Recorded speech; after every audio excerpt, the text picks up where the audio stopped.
Hello, എല്ലാ കൂട്ടുകാർക്കും എൻ്റെ ചാനലിലേക്ക് സ്വാഗതം. എൻ്റെ ചാനലിൻ്റെ പേര് മലയാളി ഹൗസ് വൈഫ് എന്നാണ്. ഞാനിന്നിവിടെ ഒരു ചെറിയ വീഡിയോ ആണ് കാണിക്കുന്നത്. ഉച്ചത്തേക്ക് വേണ്ടി ഞങ്ങൾക്ക് ഒരു ചെറിയൊരു ഊണ് തയ്യാറാക്കുന്ന വീഡിയോ ആണ്. ചാനൽ ഇഷ്ടപ്പെട്ട എല്ലാവരും ലൈക്ക് ചെയ്യുക, സബ്സ്ക്രൈബ് ചെയ്യുക. എന്തെങ്കിലും തെറ്റുകുറ്റങ്ങളുണ്ടെങ്കിൽ ക്ഷമിക്കണം. ഇന്നിപ്പോൾ ദേശീയ പണിമുടക്കല്ലേ, അപ്പോൾ അത് കാരണം ഇന്നിപ്പോൾ മീനൊന്നും കൊണ്ടുവന്നിട്ടില്ല. എന്നാലും എന്തെങ്കിലും നമുക്ക് കഴിക്കണമല്ലോ, എന്തെങ്കിലും ഉച്ചയ്ക്ക് ഉണ്ടാക്കണമല്ലോ.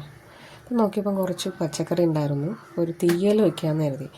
തീയലിന് വേണ്ടിയിട്ടുള്ള എല്ലാ സാധനങ്ങളൊന്നും ഇതിലില്ല, എന്നാലും ഉള്ളത് കൊണ്ട് നമുക്ക് വെക്കാമെന്ന്. തേങ്ങ അമ്മ തിരികെ തന്നു. എല്ലാം കൂടെ അരിഞ്ഞ് അടുപ്പിൽ വെച്ചു.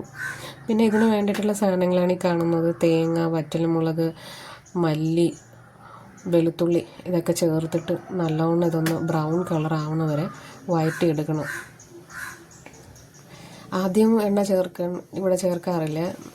ഏകദേശം പകുതി ഒരു കളറ് മാറി തുടങ്ങുമ്പോൾ എന്ത് ചെയ്യാം, നമുക്കതിലേക്ക് കുറച്ച് വെളിച്ചെണ്ണ ഒഴിച്ചിട്ട് ഇങ്ങനെ വഴറ്റി കഴിഞ്ഞാൽ പെട്ടെന്ന് നമുക്ക് വഴണ്ട് കിട്ടും. നല്ല ഒരു ബ്രൗൺ കളറാവും.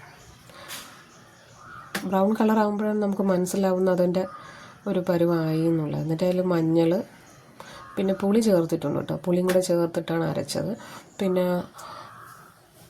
വെണ്ടയ്ക്ക നമ്മൾ പച്ചക്കറിയുടെ കൂടെ ഇട്ട് വേവിക്കുകയല്ല, പ്രത്യേകം എണ്ണയിൽ വഴറ്റി ചേർക്കുകയാണ് ചെയ്യുന്നത്. അപ്പോൾ വെണ്ടയ്ക്ക അഴുകി പോവില്ല, വെന്തഴുകില്ല, കുറച്ച് നല്ല കടിച്ച് കഴിക്കാൻ പാകത്തിന് കിട്ടും. ഇതെല്ലാം കൂടി ചേർത്തിട്ട് ഒന്നും കൂടി ഒന്ന് തിളപ്പിക്കണം. നല്ല തിളച്ച് കഴിഞ്ഞാൽ കറിയായി.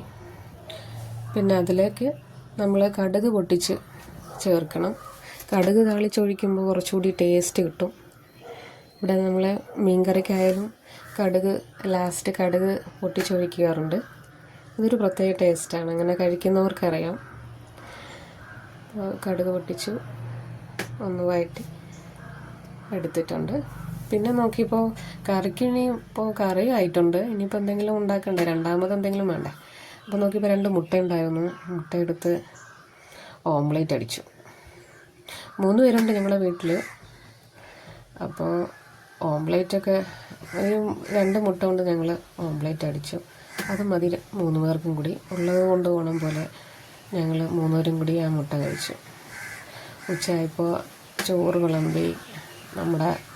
നമ്മളുണ്ടാക്കിയ തീയൽ നല്ല ടേസ്റ്റായിരുന്നു കേട്ടോ. മീനും ഇല്ലാത്തതിൻ്റെ കുറവ് തോന്നിയില്ല. കഴിച്ചപ്പോഴത്തേക്കും നല്ല തൃപ്തിയായി, നല്ല ടേസ്റ്റ് ഉണ്ടായിരുന്നു. ഇഷ്ടപ്പെട്ട ഇതുപോലെ ഉണ്ടാക്കി കഴിച്ചു നോക്കണം. എല്ലാവരും കഴിച്ചിട്ട് അഭിപ്രായം പറയണം. അങ്ങനെ ഇന്നത്തെ ഉച്ചയൂണായി. എല്ലാവർക്കും ഇത് ഇഷ്ടപ്പെട്ടിട്ടുണ്ടെങ്കിൽ ലൈക്ക് ചെയ്യുക, സബ്സ്ക്രൈബ് ചെയ്യുക. Thank you for watching.